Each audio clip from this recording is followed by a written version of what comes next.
우리나라 지금 이제 21기가 지금 가동 중이고요. 2기가 시험 가동해서 이제 지금 가동되고 있는 건 27기고요. 아니 참, 23기가 이제 가동 중이고 7개가 이제 신규 건설 중입니다. 근데 이제 더 중요한 것은 한국에만 있는 게 문제가 아니거든요. 중국도, 그러니까 우리나라 쪽으로 보면 서해 쪽에 지도를 보면 쫙 이 원전이 이렇게 개발되어 있고, 뭐 일본도 지금은 거의 다 멈추긴 했지만 54기 정도가 있고, 그럼 세계적으로 원전의 밀도가 가장 높은 지역이 한반도라는 거예요. 이제 그 지점에서 좀 주목해서 봐야 되고, 또 한반도가 워낙에 작잖아요. 그러니까 특히 그 중심에 있는 대전은 이 한반도에 있는 23기의 모두의 영향력 안에 있다, 영향권 안에 있다, 이렇게 봐도 과언이 아니다, 이렇게 생각하시면 될 것 같습니다. 2030년까지 한 5기 정도가 남아요. 그렇게 이제 순차적으로 폐기하면 2040년에 가면 이제 제로가 되는 거죠.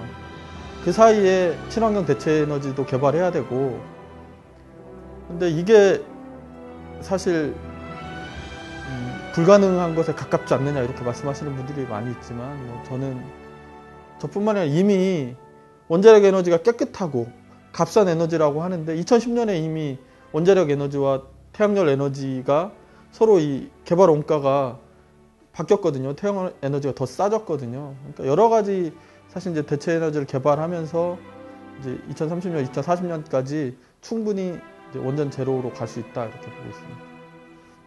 일단 원자력 에너지가 차지하고 있는 비중이 생각보다 그리 크지 않다는 데 있습니다. 그러니까 전기 에너지가 한 20% 정도 된다고 하고요. 우리나라 이제 총 에너지 공급원 중에 그 20% 중에 한 30% 정도가 이제 원자력이라고 하더라고요. 그러면은 전체 에너지 공급을 따지면 6% 수준, 아직은 그렇고요. 그리고 우리나라는 이 정책적으로 전기를 많이 쓰게 만들고 있거든요. 예를 들면 산업용이 훨씬 싸잖아요. 가정용에 비해서. 그러니까 계속 뭔가 이 전기를 쓰는 걸 중심으로 에너지 정책을 몰고 가고 있고, 그래서 오히려 원전이 필요하다는 걸 부각시키는 방향으로 계속 이제 정책이 이반되고 있는 거죠. 그 이면에는 소위 말하는 이제 원전 마피아들이 있는 거죠. 아까 말씀드렸던 23기 중에 17기를 현대건설이 만들었거든요. 지금 7기 중에 5기 정도를 또 현대건설이 만들고 있죠.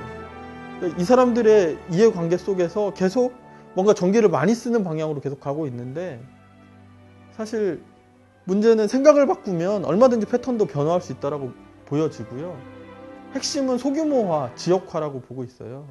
아까도 말씀드렸듯이 태양열로 충분히 대체할 수 있고, 뭐 풍력도 이용할 수 있고, 이것을 계속 뭔가 많이 생산해서 멀리 보내는 이런 시스템으로는, 예를 들어가지고 지금 이제 공급되고 있는 시스템으로 보면 그 전기는 수도권에서 주로 쓰고 원전은 저 지방에 있잖아요.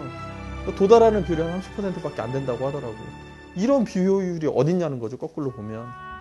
사실 이것을 지역화하고 소규모화하고 그 다음에 그 에너지 정책 자체를 바꾸면 얼마든지 원전 없이도 그 전기 문제 해결할 수 있고, 물론 지금처럼 계속 이렇게 에너지를 증가하는 방향보다는 좀 에너지 소비 패턴의 변화나 개선, 그것도 점차적으로 해야 되겠지만 이런 것들도 필요하다는 걸 인정하는 속에서 얼마든지 가능하다 이렇게 말씀드릴 수 있겠습니다.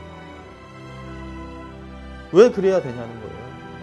그 불안과 불행 속에서 이거는 저는 순전히 자본의 논리라고 생각하거든요. 한국 경제가 어떻게 되니까 그 아랍에미리트에 그 원전 팔아먹었잖아요. 근데 이것도 내용을 뜯어놓고 보면 뭐 폐기물 처리까지 한국이 뭐 맡기로 했다는 등, 이게 말도 안 되는, 근데 뭐 80개를 세계에 수출하겠다는 등, 이 원전 계속 지려고 하는 이유가 뭐냐는 거예요. 오히려 왜 이걸 안 지려고 하느냐가 아니라 그걸 지려고 하는 이유를 물어. 인간의 그릇된 욕망이 재생산되는 속에서 인간이 파멸될 수 있는 이런 구조로 계속 원자력에 가고 있는 그런 핵심적인 사례 중에 하나가 저는 원자력이라고 보고요.